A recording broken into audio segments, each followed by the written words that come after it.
Well, hello everyone. First project we got today. I'm just going to cut out a piece of aluminum sheet here. I'm going to try to make some form of template off of the good fender. Give me something to go by.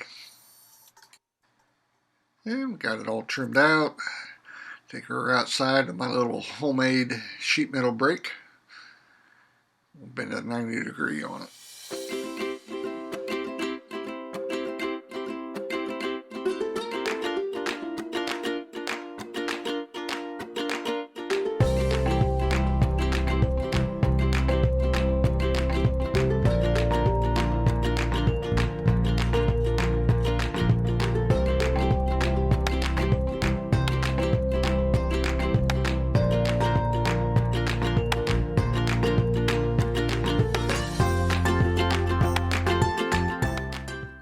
Setting up on the good fender.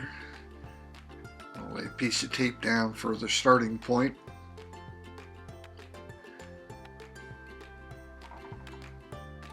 And when we get it all ready here, we're going to put it on the shrinker stretcher.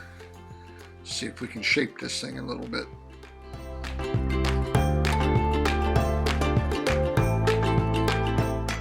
And this is my shrinker stretcher setup. The blue and shrinks the metal. Got a couple of jaws, and when I hit the lever, it pulls them together, so that shrinks it. And the yellow one is a stretcher, so if I wanted to do an outside curve, or as I use it as much as anything, if I bend it too much or in the wrong place, it'll undo it some. So here I'm trying to show that it's got a little bit of arc in it already, even for that little amount. And I'm just keep going back and forth to the fender. Do a little more shrinker stretching.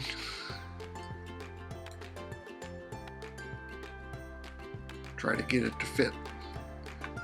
Here I've got a contour gauge, Harbor Freight, but it's actually pretty nice. Put it on my starting line, get the shape, and go over here and see how I've done. It's starting to come into play.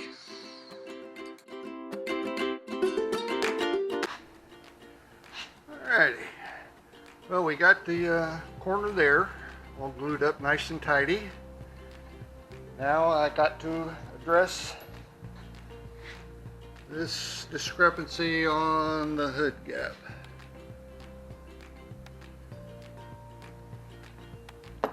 Got to get that under control before I glue any of the rest of this mess together. So I have made me a little pulling device.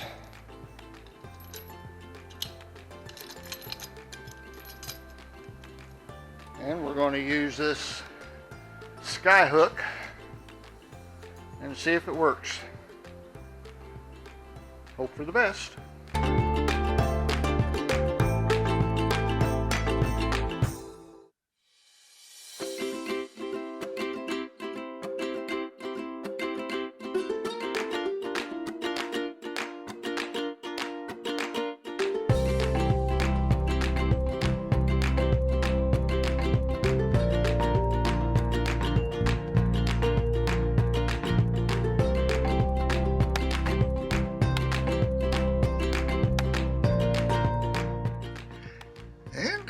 We are ready to give it a try. A few pumps on the sky hook, and it has pulled it into place remarkably well.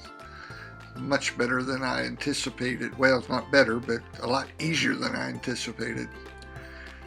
So here we got the sky hook in place.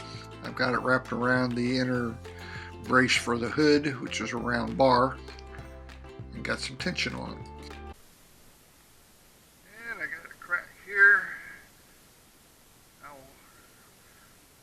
Down thinner. Then I'll work this area back up in here and this area here.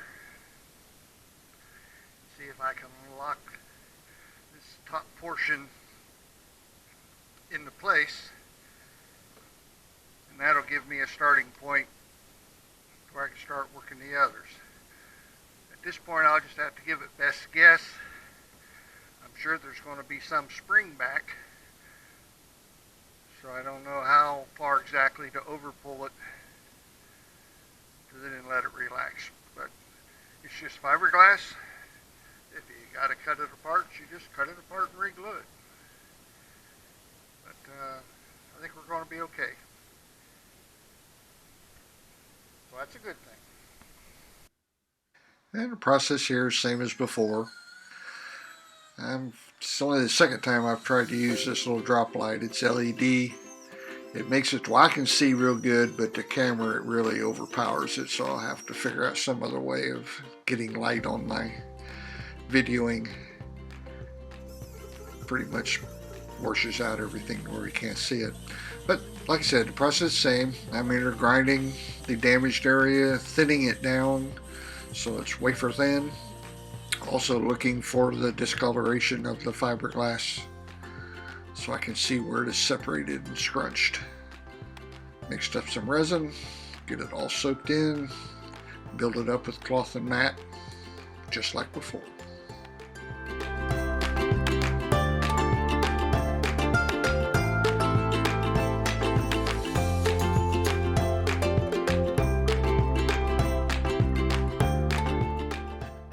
So while the fiberglass resin is drying, I've worked some more on getting this template made. Obviously this is for the left fender, but I can use it on the right side. Here I've got the contour gauge. It's got it fitting pretty darn close, good enough for what I need it for. And I can take this contour gauge and put it over on the other side, kind of give me some ideas how I'm doing, and if it needs more, I'll use this piece of gauge to make one that is reversed so that I can use it, and I'll actually put it under the fiberglass and maybe even screw it to at least hold it in place until the resin sets. So I feel real good about getting this hood up. Hope I don't get a lot of spring back when I release it after the resin dries, but I've got a plan. This was the area I was worried most about, was getting all that nose to fit together. So it's on the downhill run. So once again, thanks for watching. I'll catch you on the next video.